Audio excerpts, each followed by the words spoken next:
Bonjour à tous, bonjour à toutes. Je sais que je vous avais dit dans le dernier tuto que ce serait le dernier passage sur le média et qu'on passerait maintenant au montage. Cependant, j'ai oublié une dernière fonction, une fonction très utile qui va franchement vous aider, surtout si dans le cas où vous vous retrouvez comme acte à prendre des prises de son extérieures à la caméra. Oui, ce n'est pas rare sur les tournages qu'on se retrouve en fait dans le cas où la caméra possède son enregistrement donc vidéo, possède éventuellement un micro témoin et que l'ingé son de son côté, il enregistre en fait les prises de son sur un enregistreur externe.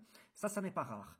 Ça se fait souvent en fiction. C'est le cas de Act. C'est ici, c'est comme ça qu'on a agi pour tourner Act. Vous pouvez voir ici, je suis sur la scène 2, la prise 1.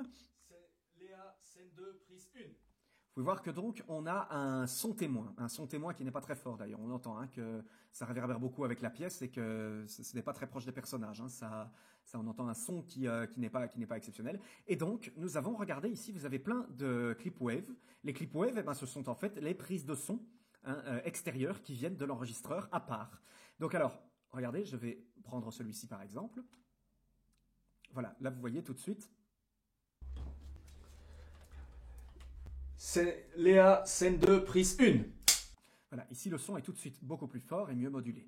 Donc voilà, ici je vous ai retrouvé, donc vous voyez, scène 2, prise 1, vous pouvez utiliser les métadonnées de la même façon sur vos fichiers audio que sur vos fichiers vidéo. Le même fichier donc qui correspond à cette prise-ci. Donc du coup, ce qui va être intéressant maintenant, c'est de le synchroniser. Tout d'abord, une chose intéressante, on va peut-être parler un peu de l'onglet audio que vous voyez. Donc déjà, vous pouvez l'activer ou le désactiver ici. Alors l'onglet audio, vous pouvez déjà voir que vous allez voir, comme dans cette fenêtre-ci, vous allez pouvoir voir votre vue-mètre.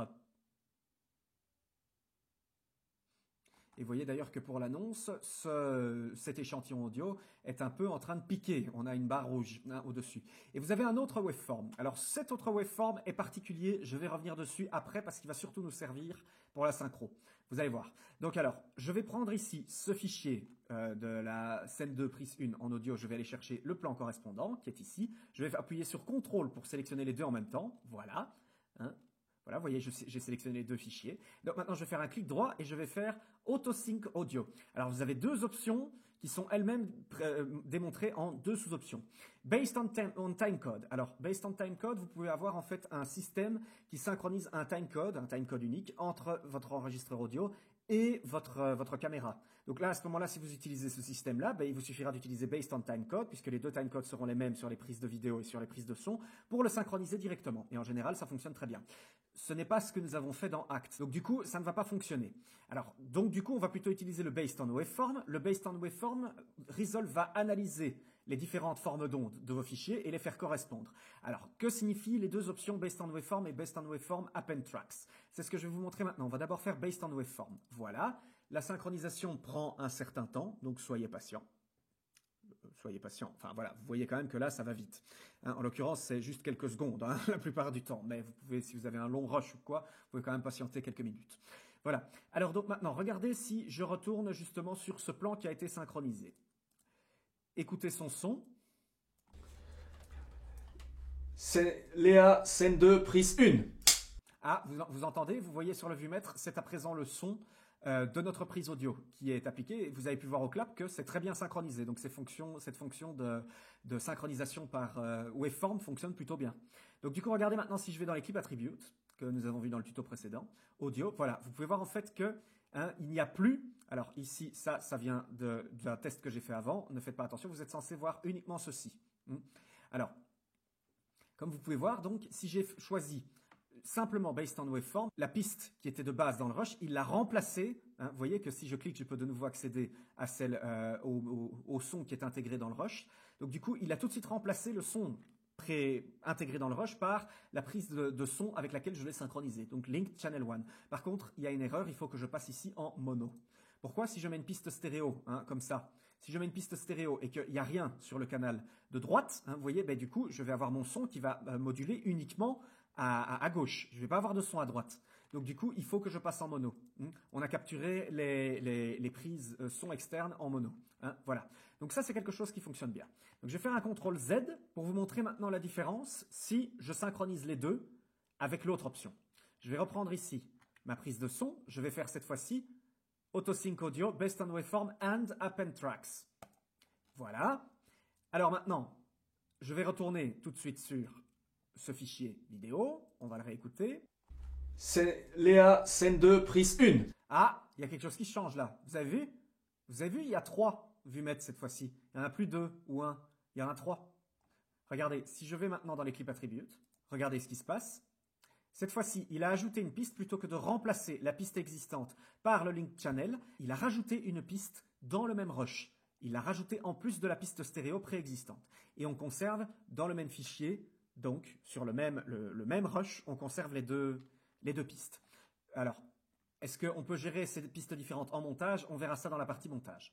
Donc voilà, à vous de choisir si vous préférez justement garder votre son témoin dans le cas où vous utilisez justement certains passages du son témoin. Il vous suffit à ce moment-là d'utiliser l'option donc pour conserver ces fichiers, donc append tracks, plutôt que faire directement based on waveform.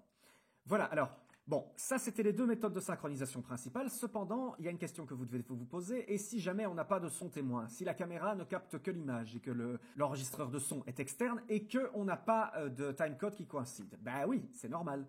Hein, ça peut arriver sur un tournage, ça aussi.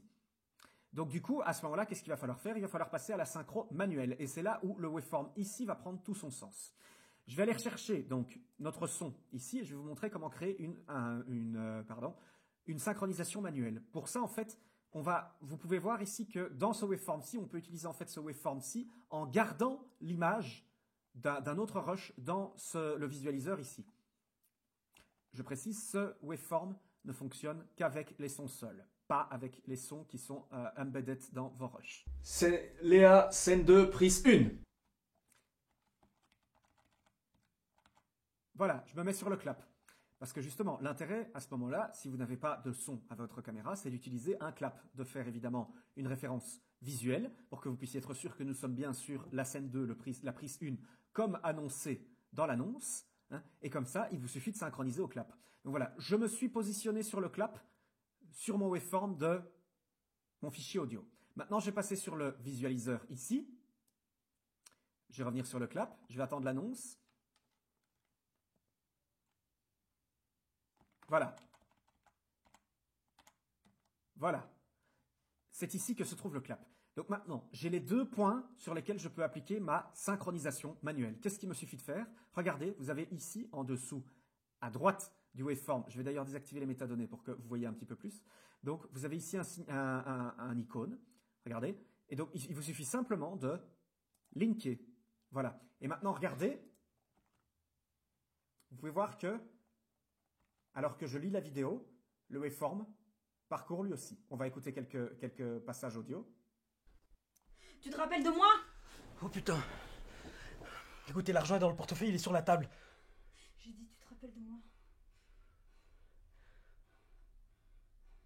Léa?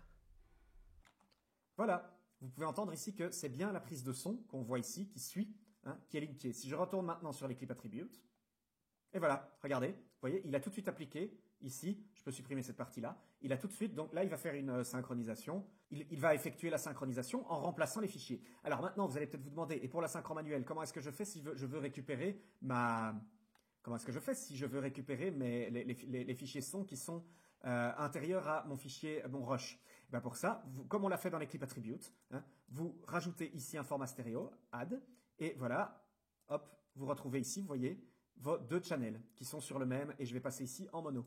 Voilà, et vous retrouvez vos 2 canaux, hein, de son témoin qui sont à l'intérieur du rush. Voilà. Voilà, j'espère que c'est clair pour vous. N'hésitez pas à poser des questions. J'espère quand même que ça vous a plu. C'était rapide. Donc c'était un passage sur la synchronisation. Je vous remercie à tous de m'avoir suivi. Fin de cette semaine, donc on va passer au montage, c'est-à-dire vendredi. Dès demain, il va y avoir ma nouvelle série. Je pense qu'on va la sortir demain, ma nouvelle série. Ceux qui savent de quoi je vais parler le savent dans cette nouvelle série. Merci à tous et à très bientôt.